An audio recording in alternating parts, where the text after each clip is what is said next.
अगर हिंदू राष्ट्र से किसी को चिंता होती है तो वो अपना वीजा का पासपोर्ट का इंतजाम अभी से कर ले। आदि अनादि धर्म सनातन धर्म ही है, सनातन के अलावा कुछ है ही नहीं। दोस्तों, एक वक्त था जब भारत को अपने धर्म निरपेक्ष होने पर फख्र होता था और अगर कोई उस वक्त हिंदू राष्ट्र की बात करता तो लोग ईंटें पत्थर उठा लेते थे। लेकिन आज हालात ये हैं कि न्यूज़ चैनल से लेकर सड़कों पर लगने वाले नारों तक हर जगह हिंदू राष्ट्र की बात हो रही है। सभी का कहना है कि भारत को एक हिंदू राष्ट्र बनना चाहिए। तो क्या वाकई में ऐसा होना चाहिए? क्यों लोग हिंदू राष्ट्र की मांग कर रहे हैं? और सबसे बड़ा सवाल ये खड़ा होता है कि अगर भारत हिंदू राष्ट्र बन गया तो क्या होगा? आज के इस वीडियो में मैं आपको सब कुछ बताने वाला हूं, बस मेरे साथ वीडियो में इसी तरह बने रहे। सबसे बड़ा सवाल तो ये खड़ा होता है कि हिंदू राष्ट्र बनाने का सबसे बड़ा मकसद क्या है? आखिर ये विचार आया कहां से? दोस्तों, इन सब की शुरुआत राष्ट्रीय स्वयंसेवक संघ यानी आरएसएस से होती है, क्योंकि आरएसएस की स्थापना से ही हिंदू राष्ट्र को दोबारा बनाने के लिए लोग एकजुट हुए। आरएसएस का सबसे बड़ा एजेंडा ही देश को हिंदू राष्ट्र बनाना है। 1925 में शुरू हुआ आरएसएस 100 सालों से चलता आ रहा है और भारत को हिंदू राष्ट्र बनाने की दिशा में इसने काफी कुछ किया है। लेकिन जैसा कि हमने आपको बताया, आरएसएस आज से लगभग 100 साल पहले ही बन चुका था, तो फिर भारत को हिंदू राष्ट्र बनाने की मांग तो अब इतनी जोर क्यों पकड़ रही है? असल में ये सब कुछ नरेंद्र मोदी के प्रधानमंत्री बनने के बाद से ही शुरू हुआ है। ऊपर से दिल्ली के ताल कटोरा स्टेडियम में इस साल की शुरुआत में ही जगन्नाथपुरी के प्रभावशाली शंकराचार्य स्वामी निश्चलानंद सरस्वती ने भारत को हिंदू राष्ट्र घोषित करने की मांग उठाई और उन्होंने ये उम्मीद जताई कि भारत के हिंदू राष्ट्र बनते ही 15 और देश खुद को हिंदू राष्ट्र घोषित कर देंगे।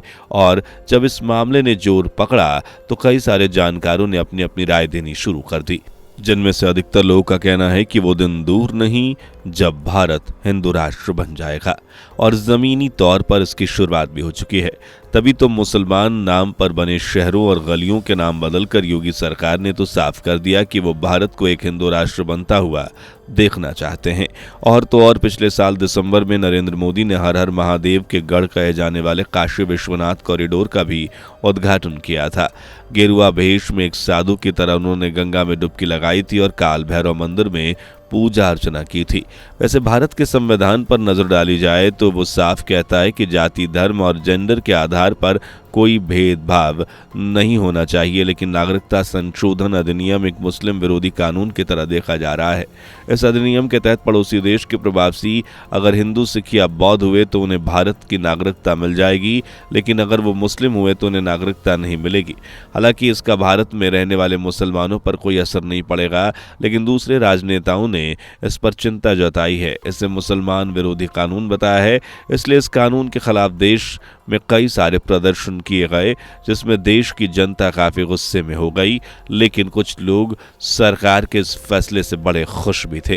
दोस्तों, भले ही भारत का बंटवारा धर्म के आधार पर हुआ था, जिसमें पाकिस्तान एक मुस्लिम राष्ट्र बना था और भारत के नेताओं ने भारत को एक सेकुलर राष्ट्र बनाया, लेकिन अब तो सेकुलर शब्द को भारत का एक तबका शब्द की तरह इस्तेमाल करने लगा है, जिनका कहना है कि भारत एक हिंदू राष्ट्र है। आज़ादी के पहले से ही भारत में हिंदू और मुसलमान के बीच दरार रही, जो आज़ादी के बाद और भी गहरी होती चली जा रही है और इस वजह से समय समय पर दोनों समुदाय के बीच तकरार देखने को मिलती है। ऊपर से सोशल मीडिया और पार्टियों के प्रवक्ताओं द्वारा कही गई बातें दोनों धर्म के बीच की इस आग को हवा दे देती है। कभी लाउड स्पीकर पर आज़ान को लेकर, तो कभी स्कूल में हिजाब पहनने को लेकर, तो कभी लफ्ज़ जिहाद को लेकर अलग अलग मुद्दों पर अलग अलग दंगे भारत में कई बार देखने को मिले हैं। अब सबसे बड़ा सवाल ये खड़ा होता है कि भारत एक हिंदू राष्ट्र कब बनेगा?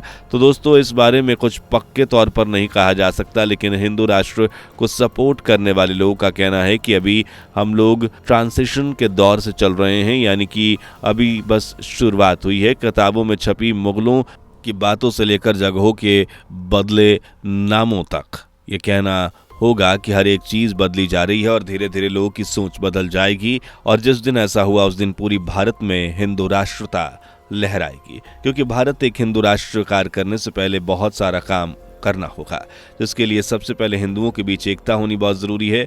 और ये चीज़ हमारा नहीं बल्कि खुद हिंदू राष्ट्र को सपोर्ट करने वाले नेताओं का कहना है। इसके अलावा अगर भारत को हिंदू राष्ट्र बनाना है तो जाति व्यवस्था का अंत करना पड़ेगा, मुसलमानों जैसे समुदाय को एक व्यवस्थित ढंग से रहना होगा, अल्पसंख्यक के दर्जे को खत्म करना होगा। इसके साथ साथ कश्मीर और नॉर्थ ईस्ट के राज्यों में अलगाववादी आंदोलनों को पूरी तरह से ख़त्म करना होगा, क्योंकि वहाँ अभी भी ऐसे लोग रहते हैं जो खुद को भारत का हिस्सा नहीं मानते। जब तक ऐसा होगा तब तक भारत पूरी तरह से हिंदू राष्ट्र कैसे बन सकता है। कुछ हिंदू राष्ट्र के सपोर्टर्स का कहना है कि हिंदू राष्ट्र में अल्पसंख्यक या बहुसंख्यक जैसी कोई चीज़ नहीं होगी। धर्मनिरपेक्षता की आड़ में आज देश को तोड़ने की साजिश चल रही है। खालिस्तान की मांग हो रही है। भारत को हिंदू राष्ट्र बनाने से पहले इन सारे मसले को सुलझाना होगा, और जैसा कि आप जानते हैं ये एक लंबा चौड़ा प्रोसेस है जो रातों रात नहीं हो सकता है। इसके लिए न केवल भारत की सरकार को बल्कि भारत के लोगों को मिलकर काम करना पड़ेगा, क्योंकि भारत देश एक हिंदू राष्ट्र बन गया तो ये जितने भी जातिवाद के लेकर दंगे होते हैं, पॉलिटिक्स होती है, वो लोग सड़कों पर विरोध प्रदर्शन करते हैं, कई कई दिनों तक दंगे चलते हैं जिसकी वजह से लोग मारे जाते हैं, ये सब कुछ खत्म हो जाएगा और भारत व्यवस्थित ढंग से आगे बढ़ेगा। और इस चीज़ का आधार बनाकर कई सारे हिंदू राष्ट्र की मांग भी कर रहे हैं, और कुछ लोग तो भारत को हिंदू राष्ट्र बनाने के काम में भी लगे हुए हैं। इसमें सबसे पहले नाम आता है भाजपा सरकार के मशहूर नेता योगी आदित्यनाथ का। अगर उनकी चले तो वो आने वाले 10 सालों में भारत को हिंदू राष्ट्र बनाकर ही छोड़ेंगे। बाकी दोस्तों, आपको क्या लगता है, क्या भारत को हिंदू राष्ट्र बन जाना चाहिए? क्या हम ऐसे ही ठीक हैं? अपना जवाब हमें कमेंट में ज़रूर बताइए, और इस तरह की वीडियोस को देखते रहने के लिए हमारे चैनल को सब्सक्राइब करना ना भूलें। धन्यवाद। दोस्तों, आपको स्क्रीन पर 2 और वीडियोस दिखाई दे रही हैं, जिसे देखने के लिए स्क्रीन पर क्लिक करें।